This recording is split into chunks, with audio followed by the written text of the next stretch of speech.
Hey, what's going on, everybody? Don Martino here from Extract Media. Today we are talking about Star Wars The Bad Batch Season 2, Episodes 11 and 12. Episode 11 is called Metamorphosis, and I'm not going to really refrain from spoilers on these guys.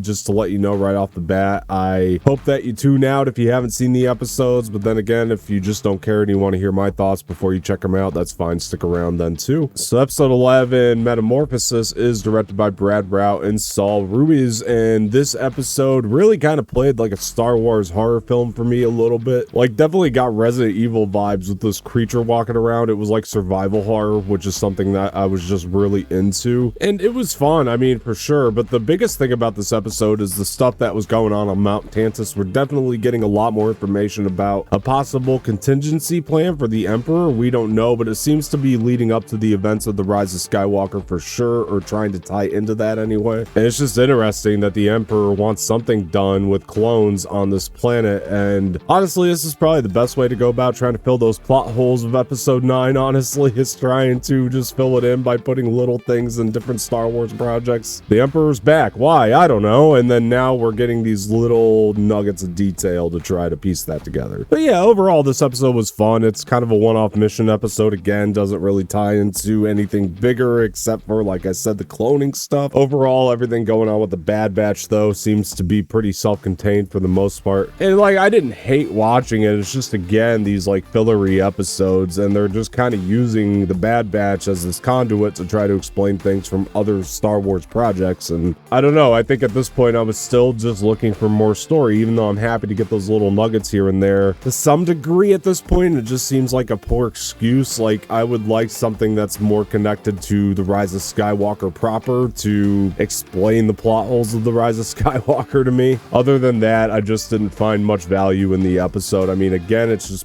perfectly entertaining to watch. It's animated extremely well, so that's much appreciated, as it always is, though. So, you know, there's that. But I do want to keep moving on here because episode 12 is called The Outpost, and this one's directed by Brad Rout and Nathaniel Villanueva. I think of all the filmmakers that work on the Bad Batch, Villanueva's, I think, becoming my absolute favorite. His episodes tend to speak to me a little bit more, and this one in particular is actually pretty exceptional. Now we're following Crosshair, and he's kind of going down this big redemption path. I like that this show asks the question, can somebody like Crosshair, who's really been very brainwashed at this point, be redeemed from what he's gone through? And I don't know that the answer is necessarily yes or no by the end of this, because it does definitely leave us in a gray area, because Crosshair definitely commits treason against the Empire, who are the bad guys in our eyes, but then he committed treason against the people that he also likes. So I don't know if there's really a perfectly good path for Crosshair. I really think he's left in a gray area. But I found this episode to be compelling to watch. It's very, very well directed. It's probably the best directed episode of the Bad Batch. I don't know if it's my favorite personally in story, but I did find it to be very compelling. And this is a lot more of what I want from this show, and I wish that every episode was like this. When you watch episodes like this that fill in so much more of the overall story, you look back at a lot of others and think, well, they could have cut that from the season, and there's no reason for it to be there. But again, Filoni surprised me in the past. Maybe he could bring everything back around by the time we get to season 3 or something, but it looks like season 2 is going to be telling the rest of the story of Crosshair and maybe his redemption path, at least in terms of the Bad Batch. Maybe he does go back to the Bad Batch. I'm sure that's where they're leading, but I could be completely wrong. Dave Filoni's doing some wonderful misdirects right now on the Mandalorians, so we'll see. All right, guys, I wanted to keep this short and sweet. I just wanted to get caught up on these with you guys and let you know how I was feeling about the Bad Batch, and it's going upward in trajectory here. It's on the upward scale for me. It's starting to get better. I'm really happy about this. I hope that it continues to get better, and we'll see where things end up. All right, guys, now it's your turn to let me know what you think of the Bad Batch season 2 so far. And before I get out of here, please like the video, subscribe to the channel, leave some feedback in the comment section, share this with your friends, and hit the bell for notifications. Once again, I've been Don Martino, and I will talk to you guys later.